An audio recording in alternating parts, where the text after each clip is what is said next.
आस्था भाई को देखते हैं जो हमेशा की तरह ट्रेनिंग कर रहे होते हैं। तभी वहाँ पर यूनो, मिमोसा और क्लॉस आ जाते हैं। आस्था तुम ठीक तो हो ना? हाँ हाँ मिमोसा, मैं एकदम ठीक हूँ। मैं तो बस ट्रेनिंग कर रहा हूँ अपनी मसल्स को और ज्यादा बढ़ाने के लिए। मसल्स तो बढ़ा लोगे आस्था, लेकिन दिमाग कैसे बढ़ाओगे? क्या बोला तुमने? अभी इन सब का टाइम नहीं है। तुम दोनों को पता चला कि हमारे आसपास एक आई ऑफ द डार्क सन का स्पाई है जो हमारे सारे प्लान्स को आई ऑफ द डार्क सन वालों को बता रहा है। क्या? हाँ, लेकिन हम उसे पकड़ नहीं पा रहे हैं, इसीलिए चौकन्ने रहना। लेकिन तभी हम देखते हैं आस्था की शैडो में एक दूसरी शैडो आके घुस जाती है। एंड एक्चुअली में ये वही आई ऑफ द डार्क सन का स्पाई है जिसके बारे में क्लॉस अभी बात कर रहा था। फिर हम देखते हैं ये सारे के सारे रॉयल मैजिक नाइट टीम वाले डिनर कर रहे होते हैं। एंड हमारे आस्था भाई हमेशा की तरह फुल ठूस रहे होते हैं। लेकिन तभी हैमन बोलता है, मिस पूली आप सबको अपना गाना सुनाना चाहती हैं? एंड भाई ये पूली इस दुनिया की जियान होती है। इसका गाना इतना ज्यादा तेज और बेसुरा होता है कि ये स्पाई वहाँ से भाग जाता है एंड जाके वर्मिलियन की शैडो में घुस जाता है। ओए नोजेल, क्या मैं जान सकती हूँ कि आखिर तुमने क्यों royal magic night squad join करी? ऐसे ही, क्योंकि मेरे पास और कोई काम नहीं था। क्यों झूठ बोल रहे हो? मैं जानती हूँ कि तुमने लाइट से अपने राइवल फुगिलियन का बदला लेने के लिए स्क्वाड को ज्वाइन किया है। नहीं, ऐसा बिल्कुल भी नहीं है। वैसे क्या मैं जान सकता हूँ कि हम 5 दिन बाद क्यों अटैक करने वाले हैं? किसने कहा कि हम 5 दिन बाद अटैक करने वाले हैं? वो तो मैंने हमारे एनिमे स्पाई को बेवकूफ बनाने के लिए कहा था ताकि वो आई ऑफ द डार्क सन वालों को बोल दे कि हम उन पे 5 दिन बाद अटैक करने वाले हैं, ताकि हम उन पर एक सरप्राइज अटैक कर सके। वैसे अभी तक तो तुमने तुम्हारा काम कर दिया होगा ना स्पाई? एंड तभी ये स्पाई एकदम शॉक्ड रह जाता है और डर के मारे भागने लगता है। लेकिन नोजेल और वर्मिलियन के रहते ये कहाँ ही भाग सकता था। ध्यान से देखो तुम सारे लोग, यही है वो स्पाई जो हमारी इन्फॉर्मेशन को आई ऑफ द डार्क सन वालों को बता रहा था। लेकिन हमने इसको उल्टा यूज करके आई ऑफ द डार्क सन वालों को यकीन दिला दिया है कि हम उन पे 5 दिन बाद अटैक करेंगे, ताकि हम उनके ऊपर अचानक से एक सरप्राइज अटैक कर सके। इसीलिए अच्छे से सो जाओ तुम लोग। हम लोग कल सुबह सूरज निकलने से पहले उनके ऊपर अटैक करेंगे। क्या क्या क्या? आस्था और यूनो तैयार होते हैं एक बहुत ही बड़ी बैटल लड़ने के लिए। अगली सुबह हम देखते हैं ये सारे लोग कॉब के टेलीपोर्टेशन मैजिक की मदद से ग्रेविटो सिटी में आई ऑफ द डार्क सन के बेस के पास पहुंच जाते हैं। सायरन मैप बनाओ। एंड तभी सायरन अपने मैजिक से इन आई ऑफ द डार्क सन वालों के पूरे बेस का लेआउट बना देता है। बीचों बीच देखो, इतनी ज्यादा मैजिकल पावर। लाइट जरूर से यहीं पर है। ध्यान से सुनो तुम लोग, हम लोग 4-4 की टीम में बट के इनके ऊपर अलग अलग जगह से अटैक करेंगे। क्या? मैं बस इस मच्छर की टीम में नहीं जाना चाहता। फिर तो तुम्हें अकेले ही लड़ना पड़ेगा, क्योंकि कोई और तुम्हारी टीम में नहीं जाना चाहता। क्या बोला तुमने? तुम दोनों मेरी टीम में रहोगे। मेरे पास आपके लिए गिफ्ट है लेडी कैप्टन। एंड तभी जोरा इसके ऊपर इसका बदबूदार कीड़ा फेंक देता है, लेकिन वर्मिलियन इसके कीड़े को पकड़ के इसी को उल्टा खिला देती है। फिर कैप्टन वर्मिलियन सबको 4-4 की टीम में बांट देती है। कॉब तुम यहीं पे रहना और देखना यहाँ से कोई भाग ना पाए। Okay madam. और तुम सब तैयार तो हो ना अटैक करने के लिए? कोई प्लान नहीं है क्या लेडी कैप्टन? है ना, छोड़ना मत किसी को। एंड फिर ये सारे के सारे लोग आई ऑफ द डार्क सन के बेस पर अटैक कर देते हैं, जिसमें बहुत सारे आई ऑफ द डार्क सन के सोल्जर्स थे। एंड फिर इधर हम इस आई ऑफ द डार्क सन के सोल्जर को देखते हैं जो एक लड़की को टॉर्चर कर रहा होता है। लेकिन तब लक अंदर आ जाता है और इसकी बैंड बजा देता है। फिर इधर हम वर्मिलियन और नोजेल को देखते हैं जो दोनों की दोनों यहाँ पे सिर्फ एक ही काम के लिए आए होते हैं, लाइट से कैप्टन फुगिलियन का बदला लेना। बाप रे, कितनी स्ट्रॉन्ग है ये। एंड फिर इधर हम ब्लैक बुल्स के बेस पे देखते हैं जहाँ पे कैप्टन यामी को कैप्टन विलियम्स लांग्रिस की गलती के लिए माफी मांगने के लिए बुलाते हैं। एक मिनट, इसे मुझसे माफी मांगनी है तो इसे मेरे पास आना चाहिए ना, मुझे क्यों अपने पास बुला रहा है? और फिर हम देखते हैं चार्मी भी किसी होटल में खाना खाने के लिए, मैग्मा ट्रेनिंग करने के लिए और वेनेसा फिनरल से मिलने के लिए चले जाते हैं। मेरे बेस का ध्यान देना तुम लोग। एंड फिर इनके बेस में सिर्फ गॉच, ग्रे और गॉर्डन रह जाते हैं। बाप रे, कैसे पागलों के बीच फंस गया हूँ मैं। एक शर्म के मारे कुछ बोलती नहीं और दूसरा इतना धीरे बोलता है कि कुछ सुनाई नहीं देता। एंड तभी ग्रे गॉच की डॉल की तरफ पॉइंट करती है और उससे पूछने लगती है कि ये क्या है? ये मेरी प्यारी छोटी बहन मैरी की डॉल है। एंड तभी गॉर्डन भी अपनी सारी की सारी ब्लैक बुल्स वालों की डॉल दिखाता है। एंड ये असल में सबसे दोस्ती करना चाहता है, लेकिन क्योंकि ये इतना धीरे बोलता है और थोड़ा सा डरावना दिखता है, इसीलिए उल्टा ये सबको डरा देता है। ओए तुम, अगर तुम सबसे दोस्ती करना चाहते हो तो तुम्हें सबसे बात करना होगा। अबे थोड़ा तो दम लगा के बोलो। अच्छा ठीक है, रहने दो। तुम सिर्फ एक प्यारी सी स्माइल करके सबको दिखाओ। प्यारी बोला था, डरावनी नहीं। लेकिन तभी अचानक से हम देखते हैं इनके बेस के ऊपर ढेर सारे ज़ॉम्बीज़ अटैक कर देते हैं। ये क्या? असल में इनके बेस के ऊपर आई ऑफ द डार्क सन के इन तीनों मेंबर डेड, शैली और ओबिटो ने अटैक कर दिया होता है। क्या यार, रास्ता तो है नहीं, मुझे मजा नहीं आने वाली। शैली, हमारे मिशन को मत भूलो और तुम तबाह कर दो इनके बेस को डेड। लेकिन तभी गॉच अपने मिरर मैजिक से इनके सारे ज़ॉम्बीज़ को एक बार में खत्म कर देता है। एंड ये तीनों के तीनों बहुत गुस्सा होते हैं क्योंकि इन लोगों ने इनके बेस पर अटैक कर दिया होता है। तुम लोग तो आई ऑफ द डार्क फैक्शन के मेंबर्स हो ना, क्यों आए हो यहाँ पर पिटने के लिए? नहीं, हमें मिशन मिला है तुम्हारे बेस पर अटैक करके यहाँ से एक चीज लेके जाने के लिए, लेकिन तब जब यहाँ पर तुम्हारा कैप्टन ना हो। हम तीनों को हल्के में मत लो दोस्त। Mirror magic. एंड तभी गॉच अपने मिरर मैजिक से इन सब के ऊपर अटैक कर देता है, लेकिन शैली तभी अपने सैलमेंडर मैजिक का यूज करती है और इसके अटैक को डिफ्लेक्ट कर देती है। ओ तुम तो गॉच हो ना, बॉस ने हमें ऑर्डर दिया है कि हमें तुम्हें नहीं मारना है। हाँ ये क्यों? अच्छा हाँ याद आया, इसके बॉस ने तो मुझसे भी कहा था मैं तुम्हें कभी नहीं मार सकता मेरे दोस्त, मुझे माफ करना। ओए जाके अपने बॉस से कह देना, मैं उससे दोस्ती वोस्ती नहीं करने वाला। एंड तो भी हम देखते हैं शैली एक ज़ॉम्बी के ऊपर अपना डार्क आइटम यूज करती है और ये ज़ॉम्बी बहुत ही ज्यादा स्ट्रॉन्ग हो जाता है, लेकिन तभी गॉर्डन अपना पॉइजन फॉक्स मैजिक यूज करता है एंड इसके पास बहुत ही खतरनाक पॉइजन मैजिक होता है जिससे ज़ॉम्बी को आसानी से खत्म कर देता है। लेकिन तभी शैली अपने सैलमेंडर से इनके ऊपर अटैक कर देती है, लेकिन इसके सैलमेंडर के ऊपर गॉर्डन और फिनरल के मैजिक का तो असर होगा नहीं, तो इसीलिए ग्रे तभी अपना न्यू मैजिक स्पेल यूज करती है जिससे किसी के मैजिक को दूसरे मैजिक में कन्वर्ट कर सकती है। एंड ये अपने मैजिक से शैली के जेल सैलमेंडर को क्रिस्टल सैलमेंडर बना देती है, जिसे फिर फिनरल आसानी से अपने मैजिक से तोड़ देता है। हाँ तुम्हारा मैजिक तो कमाल है,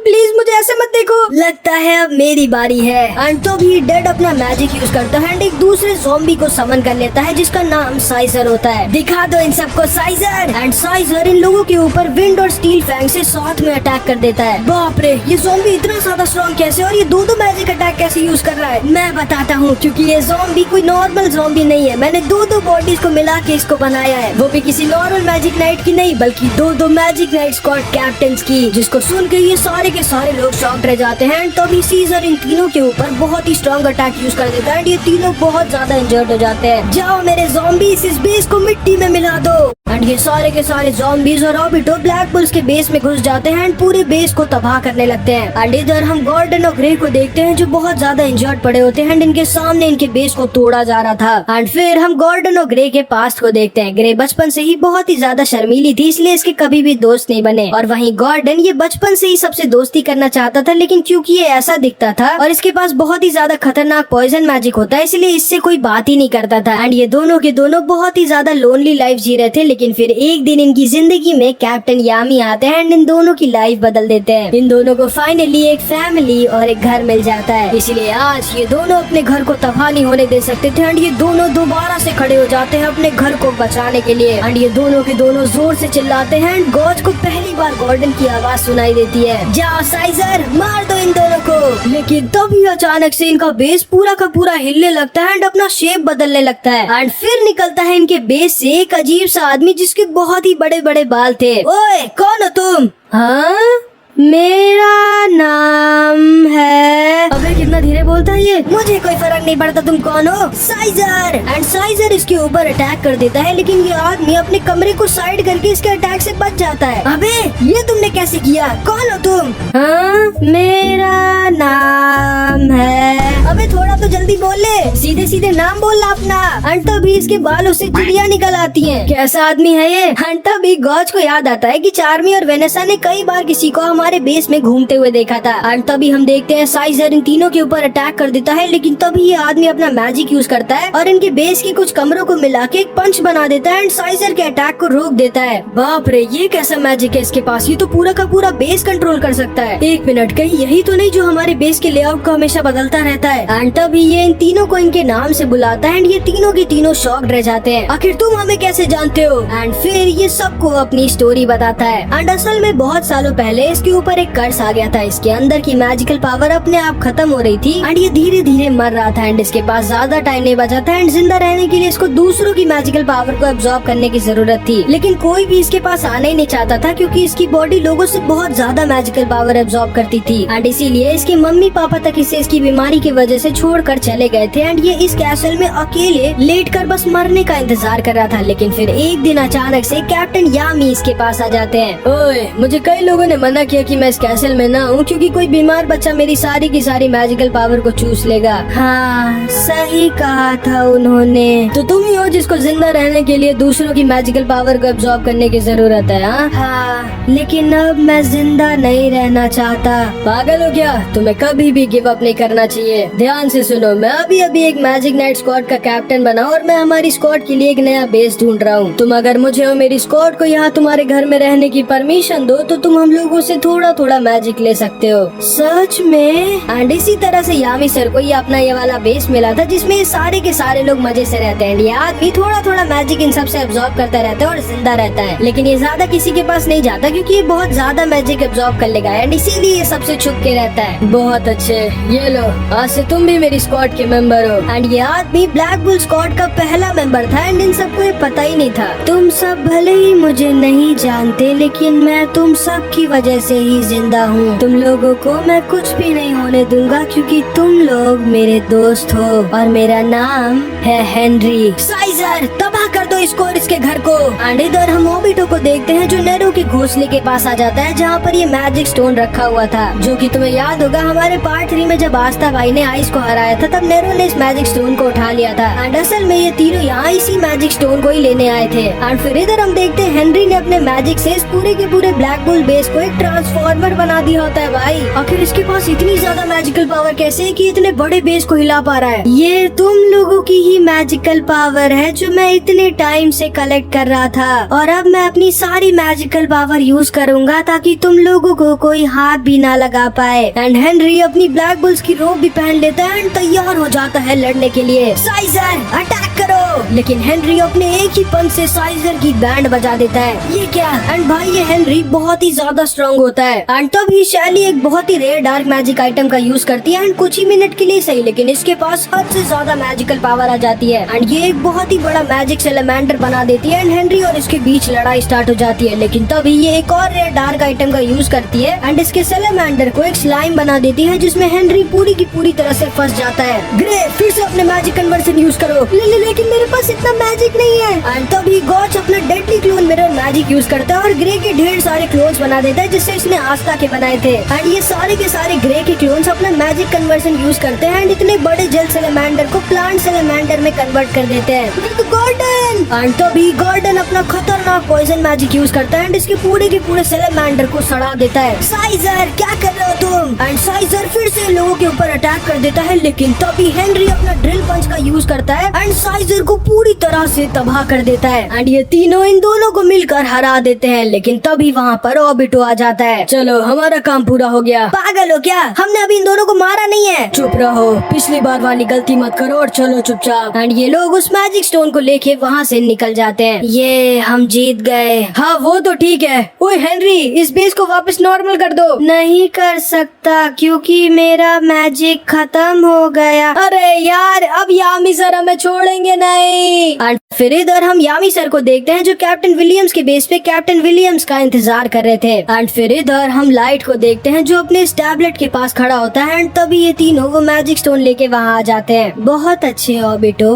डेड, शैली। एंड फिर लाइट इस मैजिक स्टोन को भी अपने टैबलेट में लगा देता है एंड जैसे ये इसमें लगाता है ये मॉन्स्टर का बड़ा वाला स्कल जो आस्था के विलेज में था ये ग्लो करने लगता है। एंड भाई यामी सर और वेनेसा सबको कुछ बहुत ही बुरा होने का एहसास होता है। अब सिर्फ 2 और मैजिक स्टोन रह गए हैं, फिर हमारा सपना पूरा हो जाएगा। चिंता मत करिए लीडर, हम उन दोनों मैजिक स्टोन्स को भी लाके आपको पक्का देंगे, चाहे उसके लिए हमें अपनी जान ही क्यों न देना पड़े। नहीं, तुम लोगों ने अपना काम कर दिया है और वैसे भी वो बाकी के 2 मैजिक स्टोन्स उस विज़र्ड किंग के पास है जिन्हें मेरे अलावा कोई और नहीं ले सकता। एंड भाई अब सिर्फ 2 और मैजिक स्टोन रह गए होते हैं, फिर ये टैबलेट पूरा हो जाएगा और अगर ऐसा हो गया तो बहुत ही ज्यादा बुरा हो जाएगा जो कि तुम्हें आगे पता चलेगा क्या। एंड फिर इधर हम इन लोगों को देखते हैं ये सारे के सारे लोग लाइट के पूरे बेस को तबाह कर रहे होते हैं। नोजेल सिल्वर अकेले सबको मारते हुए आगे बढ़ रहा होता है और बस लाइट को ढूंढ रहा होता है। कॉब ने इस पूरे के पूरे बेस को अपने मैजिक से कवर कर दिया होता है ताकि ना तो कोई बाहर जा पाए ना ही कोई अंदर आ पाए। यूनो की टीम भी सबको हराते हुए आगे बढ़ रही होती है एंड यूनो को भी किसी बहुत ही ज्यादा स्ट्रॉन्ग इंसान के आसपास होने का एहसास होता है। नोएल, किड्स और लक भी सबको हराते हुए आगे बढ़ रहे होते हैं। लक को तो भाई फुल मजे आ रहे होते हैं। एंड फिर इधर हम आस्था और जोरा को देखते हैं जिनको कुछ करना ही नहीं पड़ रहा होता क्योंकि कैप्टन वर्मिलियन अकेले ही सबको बजा दे रही होती है। हम भी लड़ना चाहते हैं कैप्टन वर्मिलियन। अबे मैं दो कैसे बन गया? तुम क्लोन मैजिक भी यूज कर सकते हो क्या? नहीं, मेरे पास तो मैजिक ही नहीं है, ये कोई बहरूपिया है। हाँ, तुम दोनों के पास ही बिल्कुल मैजिक नहीं है। आखिर कैसे पता चलेगा कि असली कौन है और नकली कौन? मैं असली हूँ। अबे मेरी कॉपी क्यों कर रहा है? तू मेरी कॉपी कर रहा है। अच्छा 2+2 बता। 32। इसे कैसे पता? लेकिन तभी कैप्टन वर्मिलियन अपना फायर अटैक इन दोनों के ऊपर यूज कर देती है, जिसे असली आस्था अपने एंटी मैजिक स्वॉर्ड से काट देता है। मुझे मारना चाहती है क्या? मैं जिस आस्था को लाई थी वो इतना वीक नहीं था कि वो मेरी इन फ्लेम से मारा जाए। इसका मतलब है कि तुम असली हो। बाप रे, तुम तो बहुत ही ज्यादा खतरनाक हो यार। एंड फिर हम राया को देखते हैं, आई ऑफ द डार्क सन के द थर्ड आई के one of the strongest member को, जो लोगों की ग्रिम वॉर को टच करके कभी भी उनके मैजिक को यूज कर सकता है। हाँ तो तुम हो थोड़े बहुत स्ट्रॉन्ग। अच्छा है, मैं वैसे भी थोड़ा बोर हो रही थी। कैप्टन वर्मिलियन, इसको हल्के में मत लीजिए, बहुत ज्यादा स्ट्रॉन्ग है। सही कहा तुमने बच्चे। एंड तभी ये कैप्टन यामी के डार्क मैजिक को यूज करने वाला होता है। अगर तुम एक इंसान न होती तो मैं जरूर से तुम्हें डेट पे लेके जाता। Dark magic, dark slash. And Raya vermilion के ऊपर यामी सर के डार्क स्लैश को यूज कर देता है, लेकिन वर्मिलियन अपने फायर पंच से यामी सर के डार्क स्लैश को रोक देती है। ये क्या? जब वो गधा मुझे आज तक नहीं हरा पाया तो तुम उसके अटैक को कॉपी करके मुझे कहाँ से हरा पाओगे? बाप रे, तुम तो काफी ज्यादा स्ट्रॉन्ग हो यार। अब तो तुम मुझे और ज्यादा पसंद आ गई। अच्छा रुको, मेरा घूसा तुम्हें मुझसे भी ज्यादा पसंद आएगा हो सकता है, लेकिन घूसा मारने के लिए तुम्हें मेरे भाई कैप्टन वर्मिलियन इतनी ज्यादा फास्ट होती है कि राया को वो दिखती भी नहीं उसके पास आते वक्त। फ्लेम मैजिक, कैल्डियस वैक्यूम। वर्मिलियन एक ही पंच में राया को बहुत ज्यादा इंजर्ड कर देती है। एंड जोरा और आस्था समझ जाते हैं कि भाई ये औरत कोई नॉर्मल मैजिक नाइट नहीं है, ये कैप्टन यामी से भी ज्यादा स्ट्रॉन्ग है। Light healing magic. एंड तभी राया अपने आप को लाइट हीलिंग मैजिक का यूज कर खुद को हील करता है। शायद अब मुझे भी थोड़ा मजा आने वाली है। मजा नहीं, सजा मिलने वाली है बे। एंड तभी वर्मिलियन आस्था को पीछे फेंक देती है। तुम दोनों वहाँ पीछे ही रहना, ये मेरा शिकार है। वो तो अभी पता चल जाएगा कौन किसका शिकार है। Light magic, light arrows. And Raya vermilion के ऊपर लाइट के सुपर फास्ट लाइट एरो से अटैक करता है, लेकिन वर्मिलियन आसानी से इसके सारे अटैक्स को रोक रही होती है। बाप रे, ये तो यामी सर से भी ज्यादा फास्ट है। इतनी ताकत है क्या तुम्हें? अगला अटैक। कौन है ये औरत? एंड तो भी वर्मिलियन इसके सामने से गायब हो जाती है। एंड राया को अपने फायर पंच से मारने वाली होती है, जिससे राया ऑस्कर का इनविजिबल मैजिक यूज कर बचता है। Water magic, water snake, fire punch. अगला attack, lightning magic, thunder light, fire punch. अगला अटैक। ये क्या, लाइटनिंग और वाटर अटैक दोनों इसके ऊपर काम नहीं कर रहे? ठीक है, fire salamander magic, dragon rage, flame magic, fire rage. अगला attack, wind magic, wind tornado, fire punch. अगला अटैक। बाप रे, कितने मैजिक यूज कर सकता है ये, जितने भी आज तक इसने कॉपी किए हैं। लेकिन ये एक बार में सिर्फ एक ही मैजिक अटैक यूज कर सकता है। हाँ, इस औरत पे तो मेरे किसी मैजिक का असर ही नहीं हो रहा, ऊपर से इसके पास इतनी ज्यादा मैजिकल पावर कैसे है? ठीक है, ये लो फिर आइस मैजिक, आइसबर्ग, कैल्डियस वैक्यूम। अगला अटैक। एंड आस्था और जोरा सब एकदम शॉक रह जाते हैं भाई, क्योंकि वर्मिलियन का फायर अटैक इतना ज्यादा स्ट्रांग होता है कि कोई भी अटैक इसके ऊपर असर ही नहीं कर रहा होता। इस औरत ने तो मेरी नाक में दम कर दिया है। ठीक है, एंटी मैजिक स्वॉर्ड। एंड तभी राया आस्था के एंटी मैजिक स्वॉर्ड का यूज करता है, क्योंकि इसने आस्था की भी ग्रिम वॉर को टच कर लिया था। लेकिन वर्मिलियन बिना डरे इसके एंटी मैजिक स्वॉर्ड पे फायर पंच मार देती है, एंटी मैजिक स्वॉर्ड को तोड़ देती है। एंड क्योंकि असल में आस्था का मैजिक कोई नॉर्मल मैजिक तो है नहीं, वो मैजिक आस्था के अंदर के डीमन की वजह से आ रहा है, इसलिए राया आस्था के एंटी मैजिक को कॉपी नहीं कर पाता। अब मेरी बारी, माना जोन। एंड माना जोन एक ऐसी मैजिक अटैक होती है जो कि बहुत ही ज्यादा रेयर लोग यूज कर सकते हैं, जिसमें यूजर अपना मैजिक यूज करके अपनी खुद की एक मैजिक की टेरिटरी बना देता है। जो भी अपोनेंट उसमें फंस गया, उसमें वो कहीं से कोई भी अपना अटैक यूज कर सकता है। यूनो भी माना जोन को यूज कर सकता है। एंड ये असल में एक बहुत ही ज्यादा एडवांस लेवल का मैजिक अटैक होता है, जो कि बहुत ही ज्यादा कम और बहुत ही ज्यादा स्ट्रॉन्ग लोग यूज कर सकते हैं। एंड कैप्टन वर्मिलियन राया को अपने माना जोन में फंसा देती है। एंड भाई वर्मिलियन चारों तरफ से अपने कैल्डियस वैक्यूम अटैक से राया के ऊपर अटैक करने लगती है। एंड ये आई ऑफ द डार्क सन के one of the strongest third I member राया को एक तरफा हरा रही होती है भाई, मतलब समझ लीजिए कितनी ज्यादा स्ट्रॉन्ग है। एंड फिर इधर हम हमारे कैप्टन यामी को देखते हैं, जो पक गए होते हैं कैप्टन विलियम्स का इंतजार करते करते। यामी सर, थोड़ी और चाय पियेंगे? पागल हो क्या, मैं तब से 10 कप चाय पी चुका हूँ। आखिर कहाँ है वेंजेंस? वो मेरी बेइज्जती तो नहीं कर रहा है ना? नहीं यामी सर, आप जानते हैं हमारे कैप्टन विलियम्स ऐसा नहीं कह सकते, बस थोड़ी थोड़ी देर और वेट करिए, वो आती होंगे। हाँ ठीक है, जल्दी बुलाओ उसे। एंड फिर इधर हम हमारे विज़र्ड किंग को देखते हैं जो अपने कैसल के टॉप पर चढ़ के अपने पूरे किंगडम को देख रहे होते हैं। मुझे यकीन है मेरे रॉयल मैजिक नाइट जरूर से इस बैटल को जीतेंगे। एंड तभी हम देखते हैं कोई विज़र्ड किंग के पास आ रहा होता है। काफी देर लगा दी तुमने विलियम्स, कहाँ थे तुम? विज़र्ड किंग, मैं आपसे कुछ बात करना चाहता हूँ। हाँ विलियम्स बोलो। मैं आपके एहसान को कभी अपने ऊपर से नहीं उतार सकता। मेरे इस कर्ज की वजह से मुझसे हर कोई नफरत करता था, लेकिन आपने मुझे एक्सेप्ट किया। आपने मुझे मेरी पहचान दी और आपने मेरी जिंदगी बदल दी। अरे आखिर बात क्या है विलियम्स, इतनी तारीफ क्यों कर रहे हो तुम मेरी? लॉर्ड जूलियस, मैं हमेशा आपका आभारी रहूंगा। इस दुनिया में कोई और ऐसा नहीं है जिसकी मैं आपकी जितनी रिस्पेक्ट करता हूँ, लेकिन एक इंसान जो मेरे अंदर है ये मेरे लिए आपके जितना ही जरूरी है। ये मेरा दोस्त जो मेरे अंदर है ये मेरे साथ आपके मिलने से भी पहले से मेरे साथ था, और क्योंकि आप दोनों ही मेरे लिए एक बराबर हैं, इसीलिए मैं आप दोनों में से किसी एक को नहीं चुन पा रहा। एंड ये सुन के विज़र्ड किंग को थोड़ा सा अजीब लगता है, इसीलिए मैं डिसीजन आप दोनों के ऊपर ही छोड़ता हूँ। हो सके तो मुझे माफ कर दीजिएगा विज़र्ड किंग। एंड तभी विलियम्स के ऊपर से उसका स्कार गायब होने लगता है एंड विज़र्ड किंग एकदम शॉक रह जाते हैं, क्योंकि इनके सामने खड़ा होता है आई ऑफ द डार्क सन का लीडर लाइट। मतलब विलियम्स ही वो ट्रेटर था जिसको विज़र्ड किंग इतने टाइम से ढूंढ रहे थे। ओह, तो तुम दोनों एक ही थे, शायद इसीलिए फुगिलियन तुमसे ढंग से लड़ नहीं पाया, और यामी को भी तुम पर शक था। आखिर किसने सोचा था कि एक ही बॉडी में दो आत्माएं रह सकती हैं? एंड असल में कैप्टन विलियम्स की बॉडी में लाइट की भी सोल रहती है, मतलब दो आत्माएं एक ही शरीर में। विज़र्ड किंग जूलियस, तुम जानते हो ना मैं यहाँ क्यों आया हूँ? तुम वो मैजिक स्टोन्स लेने आए हो जिनको अगर तुमने उस टैबलेट में लगा दिया तो तुम लोग अपने ओरिजिनल फॉर्म में आ जाओगे और सारे इंसानों को खत्म कर दोगे। सही कहा विलियम्स, मैं जानता हूँ कि तुम मुझे सुन सकते हो। तुम चाहते तो मुझे कब का धोखा दे सकते थे, लेकिन तुमने ऐसा नहीं किया। तुमने आखिर तक मेरा साथ नहीं छोड़ा, लेकिन तुम अपने दोस्त को भी धोखा नहीं देना चाहते थे, और इसीलिए तुमने ये डिसीजन लिया। यही प्रूफ करता है कि तुम कितने ज्यादा काइंड हो विलियम्स। मेरे दिल में तुम्हारे लिए रिस्पेक्ट और ज्यादा बढ़ गई। तुम भी एक अच्छे इंसान हो विज़र्ड किंग, लेकिन तुम्हें हमारे सपने के लिए मरना होगा। लाइट मैजिक, लाइट एरोस, माना जोन, क्रोनोस्टैटिस एंड विज़र्ड किंग आसानी से इसके सारे लाइट एरोस को रोक रहे होते हैं। मैं इसके मैजिक के बारे में जानता हूँ। इस आदमी के पास टाइम मैजिक है जिसे ये टाइम की स्पीड को कंट्रोल कर सकता है, लेकिन तब जब कोई इसकी टाइम बॉल के अंदर हो, ये खुद के टाइम को हद से ज्यादा फास्ट करके मेरे बराबर स्पीड में ट्रैवल कर सकता है। और अगर मैं इसके टाइम बॉल में फंस गया तो या तो ये मेरा टाइम फ्रीज करके मुझे फंसा देगा, या फिर मेरे टाइम को हद से ज्यादा फास्ट करके मुझे खत्म कर देगा। मैंने अगर एक भी छोटी सी गलती की तो मेरी हार पक्की है, लेकिन आज मैं नहीं हार सकता।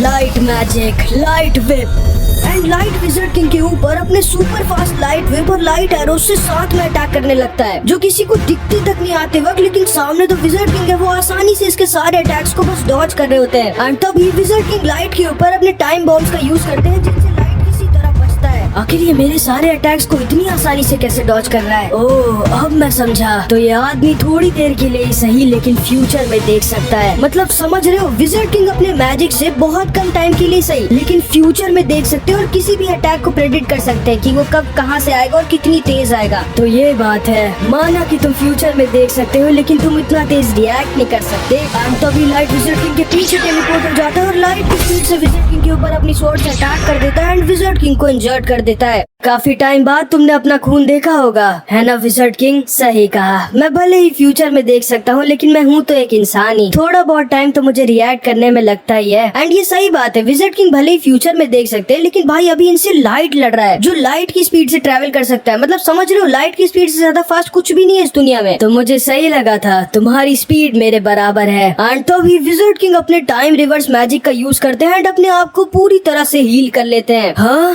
तो ये टाइम को रिवर्स भी कर सकता है? आखिर इतना स्ट्रॉन्ग मैजिक एक इंसान के पास कैसे है? कोई बात नहीं, तुम आखिर में हो तो एक इंसान ही ना। एंड तभी लाइट फिर से विज़र्ड किंग के ऊपर अटैक करने लगता है एंड इन लोगों की फाइट इतनी ज्यादा भयानक हो रही होती है कि पूरा का पूरा कैसल हिल रहा होता है। एंड अब विज़र्ड किंग अपनी फाइट में थोड़ा सा सीरियस हो जाते हैं। ये क्या, ये अचानक से इतना फास्ट कैसे हो गया? लेकिन तुम मुझसे ज्यादा फास्ट नहीं हो। लेकिन तभी विज़र्ड किंग अपने टाइम मैजिक से लाइट की स्वॉर्ड को तोड़ देते हैं। मैं आज तुम्हें जीतने नहीं दे सकता। एंड इधर हम मार्क्स और कुछ और मैजिक नाइट्स को देखते हैं हैं जिनको विज़र्ड किंग और लाइट दिख ही नहीं रहे होते, क्योंकि ये लोग इतनी ज्यादा स्पीड में लड़ रहे होते हैं। एंड इन लोगों को केवल चिंगारियां दिख रही होती है भाई, जब ये दोनों आपस में टकरा रहे होते हैं। एंड भले ही लाइट विज़र्ड किंग के ऊपर एक भी अटैक नहीं कर पा रहा होता, लेकिन क्योंकि ये इतना ज्यादा फास्ट है, इसीलिए विज़र्ड किंग के किसी टाइम बॉल में भी नहीं फंस रहा होता, जिसमें अगर ये एक बार फंस गए तो इसका खेल खत्म। एंड मैं सच बताऊं तो अगर विज़र्ड किंग चाहते तो वो इसे आसानी से एक बार में मार सकते हैं, लेकिन क्योंकि इसकी बॉडी के अंदर विलियम्स भी है, इसीलिए विज़र्ड किंग ना चाहते हुए भी लाइट को जिंदा पकड़ना चाहते थे। एंड तो भी मार्क सारे के सारे मैजिक नाइट स्क्वाड्स के पास मैसेज भेज देता है कि सारे लोग अलर्ट हो जाओ, आई ऑफ द डार्क सेल वाले कभी भी हम पर अटैक कर सकते हैं। और यहाँ रॉयल कैपिटल में इस समय wizard king eye of the dark cell के लीडर लाइट से लड़ रहे हैं, जिसको सुनते ही कैप्टन यामी एकदम शॉक्ड रह जाते हैं, तुरंत ही रॉयल कैपिटल की तरफ निकल जाते हैं। कहीं मेरा शक सही तो नहीं हो गया, कहीं विलियम्स ही लाइट तो नहीं। एंड असल में इसीलिए कैप्टन यामी को विलियम्स ने रॉयल कैपिटल से इतना दूर बुलाया होता है, क्योंकि ये जानता था कि ये कैप्टन यामी और विज़र्ड किंग को साथ में कभी नहीं हरा सकता। एंड फिर इधर हम देखते हैं भाई इन लोगों की क्या ही फाइट हो रही होती है। मतलब तुम एक तरह से कह सकते हो इस समय दो गॉड्स आपस में लड़ रहे होते हैं। आखिर इतना फास्ट कैसे है ये? एंड तो भी विज़र्ड किंग टेलीपोर्ट होकर इसके पीछे आ जाते हैं। ये क्या, ये टेलीपोर्ट मैजिक भी यूज कर सकता है? एंड लाइट भी अपना टेलीपोर्ट मैजिक यूज करता है एंड एक माइक्रो सेकंड से बचता है, वरना अभी इसका खेल खत्म था। एंड भाई लाइट विज़र्ड किंग की पावर को देखकर एकदम शॉक्ड रह गया होता है। आखिर कैसे एक इंसान मुझे कैसे टक्कर दे रहा है? आखिर कौन है ये आदमी? और एक मिनट, इसकी ग्रिम वॉर का है? ओह, तो तुम मेरी ग्रिम वॉर के बारे में जानना चाहते हो? हाँ, इसने फिर से फ्यूचर देखा। वहाँ ऊपर देखो। एंड तो भी लाइट विज़र्ड किंग की ग्रिम वॉर को देखता है, भाई इसकी फट जाती है। विज़र्ड किंग की ग्रिम वॉर एक बिल्डिंग से भी बड़ी होती है, जिसमें कोई कवर ही नहीं होता। एंड विज़र्ड किंग की ग्रिम वॉर को देख के लाइट की बोलती बंद हो जाती है। तुम मुझे नहीं हरा सकते लाइट, ये आदमी, क्या मैं सच में इससे नहीं जीत सकता? एक मिनट, अब मैं समझा। मैं उस टैबलेट की मदद से दोबारा से अपने परिवार को जिंदा करना चाहता हूँ, जो कि प्रकृति के नियमों के खिलाफ है। शायद इसीलिए ईश्वर ने इसे बनाया ही मुझे रोकने के लिए है। लेकिन हर किसी की कोई न कोई कमजोरी होती है। एंड तो भी लाइट आसमान के बीचों बीच उड़ के पहुंच जाता है एंड अपनी सील को हटाकर अपनी पूरी मैजिकल पावर को अनलीश कर देता है। एंड भाई ये पूरे के पूरे क्लोवर किंगडम के ऊपर अपनी लाइट एरोस की चादर बिछा देता है। बाप रे, कहीं ये। एंड सारे के सारे क्लोवर किंगडम के लोग बहुत डर जाते हैं एंड हम आस्था की फैमिली को भी देखते हैं, जो सब बहुत डरे हुए होते हैं। लेकिन तभी सिस्टर लिली कहती है, चिंता मत करो, विज़र्ड किंग के रहते हम लोगों को कुछ नहीं होगा। अरे नहीं, जूलियस और यामी सर भी फुल स्पीड में रॉयल कैपिटल की तरफ आ रहे होते हैं। अब तुम क्या करोगे विज़र्ड किंग? कैसे बचाओगे अपने क्लोवर किंगडम को? Light magic, light of hell. भाई ये पूरे के पूरे क्लोवर किंगडम के लोगों के ऊपर अपनी लाइट एरोस की बौछार कर देता है, जिससे ये सारे के सारे लोग मारे जाएंगे। एंड फिर इधर हम हमारे विज़र्ड किंग को देखते हैं, जिनको अचानक से उनका पास्ट याद आ जाता है। जब मैं मैजिक नाइट बना था तब मैं सोचता था कि आखिर ऐसा क्यों होता है कि कुछ लोग इतने ज्यादा स्ट्रॉन्ग होते हैं और कुछ लोग इतने ज्यादा वीक। आखिर क्यों हम रॉयल्स के पास इतना ज्यादा मैजिक होता है, वहीं कॉमनर्स के पास इतना कम? आखिर क्यों भगवान ने मुझे इतना ज्यादा स्ट्रॉन्ग बनाया? बाकी रॉयल्स की तरह सिर्फ अपनी पावर से अपना फायदा करने के लिए? मैं हर वक्त बस यही सोचता रहता था। फिर एक दिन मैं ज़ारा से मिला। ओए, छोड़ दो उस आदमी को। अच्छा, नहीं छोड़ूंगा तो तुम मेरा क्या कर लोगे मैजिक नाइट? तुम शायद जानते नहीं हो, मैं बहुत स्ट्रॉन्ग हूँ बेटा, भाग लो यहाँ से। अच्छा, फिर इस अटैक को रोक के दिखाओ। एंड तभी ज़ोरा के पापा अपनी ट्रैप स्पेल से इसके अटैक को वापस उल्टा इसी के ऊपर भेज देते हैं एंड इसे हरा देते हैं। तुम लोग चिंता मत करना, मेरे रहते तुम लोगों को कभी कुछ भी नहीं होगा। वो इतना ज्यादा स्ट्रॉन्ग नहीं था, लेकिन वो फिर भी बिना अपनी जान की चिंता किए लोगों को बचाने के लिए कूद जाता था। वाह यार, तुम्हारा टाइम मैजिक तो कमाल है जूलियस। लाओ मैं तुम्हें भी हील कर दूं। नहीं नहीं, ये चोटें मुझे याद दिलाती हैं कि मुझे किसी और को चोट नहीं लगने देना है। ज़ारा से अच्छा मैजिक नाइट मैंने आज तक नहीं देखा था और हम दोनों काफी अच्छे दोस्त बन गए। लेकिन फिर एक दिन वो मारा गया और मुझे पता चला कि उसे उसके खुद के टीममेट्स ने जलन के मारे मारा था, क्योंकि वो एक कॉमनर था। फिर उसी दिन मुझे मेरे क्वेश्चंस का आंसर मिल गया था। मैं समझ गया था कि भगवान ने मुझे इतना ज्यादा स्ट्रॉन्ग क्यों बनाया है। बाकियों की तरह अपना फायदा करने के लिए नहीं, बल्कि इस दुनिया को बदलने के लिए, कॉमनर्स और रॉयल्स के बीच की दूरियों को मिटाने के लिए, और सबसे जरूरी अपने से वीक लोगों को बचाने के लिए। और इसीलिए तो मैं बना था द विज़र्ड किंग। एंड तभी विज़र्ड किंग अपना स्ट्रॉन्गेस्ट स्पेल यूज करते हैं एंड पूरे के पूरे क्लोवर किंगडम को अपने माना जोन में घेर लेते हैं। एंड भाई अपनी मैजिकल पावर का यूज करके विज़र्ड किंग पूरे के पूरे क्लोवर किंगडम के टाइम को ही रिवर्स कर देते हैं। मतलब समझ रहे हो विज़र्ड किंग ने अभी कितनी ज्यादा स्ट्रॉन्ग स्पेल यूज करी है, मतलब पूरे के पूरे टाइम को ही रिवर्स कर दिया। एंड इस तरह विज़र्ड किंग पूरे क्लोवर किंगडम के सारे लोगों को बचा लेते हैं। लेकिन इस स्पेल की एक बहुत ही बड़ी दिक्कत होती है कि स्पेल को यूज करते वक्त विज़र्ड किंग ना तो हिल सकते थे और ना ही कोई और मैजिक स्पेल यूज कर सकते थे। इसीलिए जैसे ही विज़र्ड किंग ने अपनी स्पेल को एक्टिवेट करा था, उसी समय लाइट ने अपनी तलवार को विज़र्ड किंग के सीने में घुसेड़ दिया था। एंड तभी हम देखते हैं यामी सर भी वहाँ पर आ जाते हैं और एकदम शॉक्ड रह जाते हैं। तुम्हारी सिर्फ एक ही कमजोरी थी विज़र्ड किंग, तुम्हारे लोग। एंड विज़र्ड किंग वहीं पर अधमरे होकर गिर जाते हैं एंड ये दोनों मैजिक स्टोन लाइट को मिल जाते हैं।